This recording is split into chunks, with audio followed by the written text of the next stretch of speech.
बळीराम थिटे, राहणार लिंबाळाहोडी, तालुका शेनगाव, जिल्हा हिंगोली. कशासाठी उपोषणाला बसले? आमची येलदरी धरणाची दयक, येलदरी धरणाच्या खाली पूर्ण नदी आहे ती आमच्या शेतातून आहे आणि त्या नदीवर हे रेतीवाले त्यात पप्पू चव्हाण गुंड असा माणूस तो सोबत माणसं घेऊन आमच्या शेतात खूप उत्पन्न करून शेतात मोठमोठाले खड्डे करून खूप नुकसान केले त्यानं. त्याच्यामुळे आम्ही उपोषणाला बसलो. पूर्णा नदीवर मोठा येलदरी डॅम आहे, तिथून वाळू उपसा करता येते का? हो, येलदरी डॅम आहे, येलदरी डॅम आहे, त्याच्या खाली वाळू आहे. आमच्या उपसा चालूच असते खाली. त्याचा वाळू उपसाला परवानगी देता येते का? परवानगी नाही, परवानगी असते द्यायला उघड्या वाळूच. उघडी वाळू असेल तर जरा टेंडर असते, पण हे बोटा लावून 50 फूट खोलपर्यंत वाळू उपसतात. सध्या आता लिंबाळाहोडीला 8 बोटा, 7-8 टुटेन, चिखलाखर, वझर त्या लोकांचं सगळं चालू आहे. तुमच्याकडे काय पुरावा आहे वाळू संदर्भात उपसा? व्हिडिओ आहेत ना सगळे आमच्याकडे सगळे व्हिडिओ आहेत त्याचे. लिंबाळाहोडीचे बोटाचे, टुटेन मशीनचे, परत ते हत्यारातच नंतर पुढे आहे ते अगोदर हे व्हिडिओ नाही आमच्याकडे अगोदर. पांडुबी वगैरे सगळ्या गोष्टी आहे. हो ना, बोटाची व्हिडिओ आहे. आत्ता सुद्धा बोटा आहे तिथे चालू आहेत आता चिखलाखर. तुमचं काय नुकसान झालं याच्यामुळे? आमचं नुकसान म्हणजे शेताच्या गडात मोठमोठाले खड्डे केले आणि आमचं ते एवढं महागाचं पुन्हा आमचं गाव घर जवळच आहे, गावाला खेटून आहे. ते नदी 10 फुटाची 50 फूट खोल गेली की ते दरडी एकदम घसरून पडतात. घसरून पडून आमची जमीन नंबर 1ची जमीन नदीच्या कडची जाण होती, सगळी धड्याच्या धड्या पडतात. आता सध्या खड्डे केले आमच्या शेतात केले खड्डे. टुटेन मशीन मोठाली JCB टुटेन मशीन 10-5 मशीन असतात. त्याचं एक थोडीच मशीन 10-20 मशीन असतात. ते मोठा कारभार द्यायचा. खड्डे करतात, पुन्हा ते काठान चांगल्या जमिनीत आमचं ढोरं चढाय सगळा मुरुम भरून सगळा धिंगाणा करून टाकतात.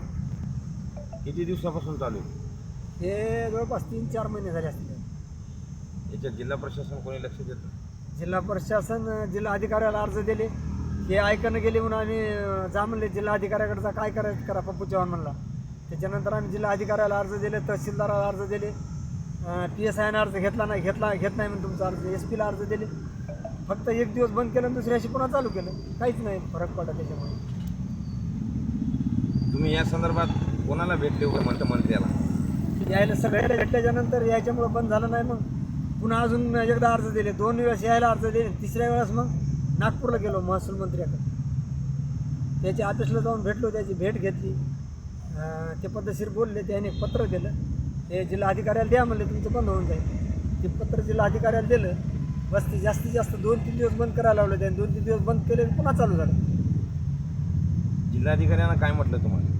जिल्हा अधिकाऱ्याला आम्ही स्वतः फोन लावला होता. त्यानं विचारलं, म्हणले तुमचं कुठंशी गाव आहे, कोण्या जागेवर पॉईंट आहे? म्हणलं शेनगाव आहे ते. पण ते ज्ञान साहेब तुम्हाला सगळंच माहिती आहे, नुसतं विचारून घेतलं, उद्या येतो म्हणले.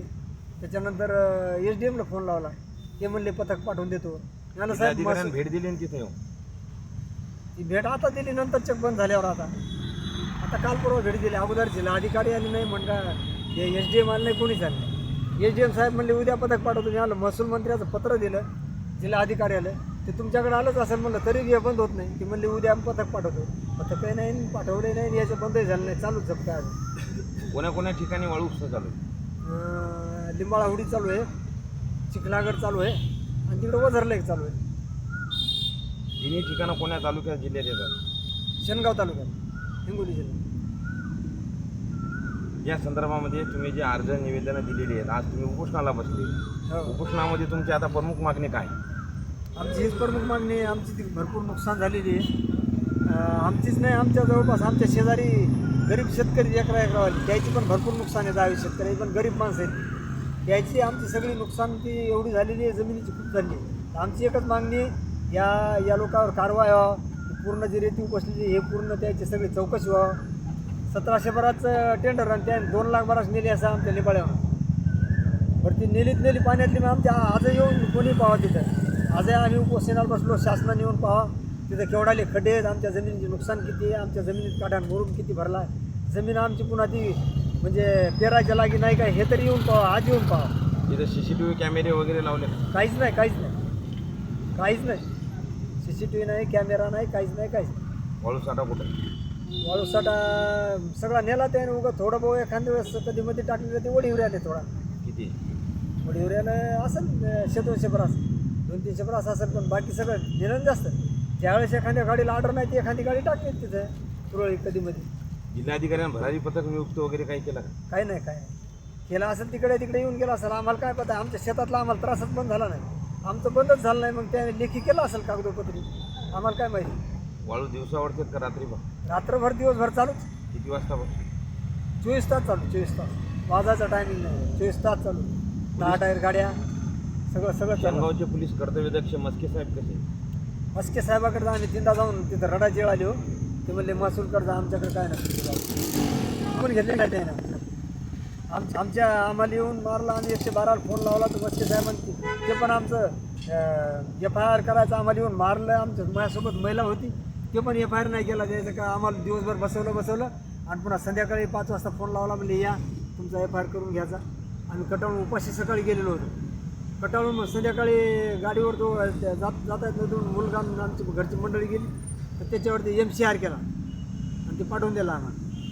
त्याच्यानंतर मुलगा गेला तर मुलाची तक्रार घेतली नाही. मुलाला म्हणले तू यावर आधी आहे. ते बाकीच्या पोलीसवाल्यांनी म्हणले याच्यावर मुलाची काय तक्रार होती? मुलानं आम्हाला दाखवलं नाही. ते ज्याशी आम्हाला त्यानं आम्ही हळद राखत होतो, हळदीच्या आखाड्यावर होतो, तिथे येऊन इथं झोपू नका म्हणून आम्हाला मारहाण केली.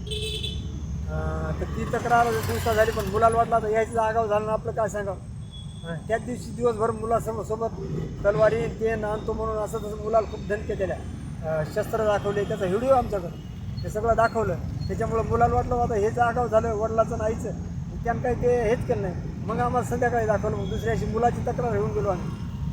ते PSI मस्के साहेब म्हणले बाकीच्या पोलिसला म्हणले याच मुलावर म्हणले याच्यावर आधी 18 दाखल करायला याल कोंडा म्हणले. मुलगा तिथं गेला की म्हणजे मुलगा हा होता का? हाच मुलगा होता. काय नाव आहे तुमचं? काय म्हणले तुम्हाला पोलीस? ते बाकीचे राहू द्या म्हणले, अगोदर याच्यावर कंप्लेंट करून टाका म्हणून आपल्यावर 18 वगैरे करून टाका म्हणून याच्यावर, याला अगोदर अटक करून टाका. कशासाठी? काय तेवढं काय माहितीच नाही, फक्त मी FIR फाडा आणि अर्ज घेऊन गेलेलो ते लिहून घेण्यासाठी. आणि ते त्याच्या म्हणत होते की आम्ही जसं लिहितो तसं लिहून घेईन आणि माझ्यासोबत जे घडलं मी ते लिहून घेतो. त्या प्रकरणामुळे तुमचं काय मत आहे आज? आज काहीच नाही मग ते अर्ज वगैरे काही घेतलंच नाही, त्याच्यातून काय असं घेत नाही. तुमचा अर्ज घेतला नाही हत्याराचा? घेतलंच नाही अर्ज, माझ्यावरच कंप्लेंट करून मलाच आत टाकून द्या म्हणलं होतं. आज तुमचं काय मत आहे आंदोलनामध्ये? आंदोलनामध्ये काय जे सर्व जे केलेलं आहे हे बंद झालं पाहिजे. शेतामधलं याचं भांडण हे ज्याच्यामध्ये जे लोक आहेत हे मध्ये याची सर्व चौकशी झाली पाहिजे बऱ्याचशी. व असं काय असं अन्याय काम केलं याच्यावर असं तुम्हाला बावनकुळे साहेबाला जे निवेदन दिलं होतं त्याचा काही फायदा झाला नाही का? त्याचा फायदा आता बावनकुळे साहेबांनी पद्धतशीर समजा तिथून दिलं नाही. जिल्हाधिकाऱ्याला द्या म्हणजे जिल्हाधिकाऱ्यांनी त्याच्यावर काही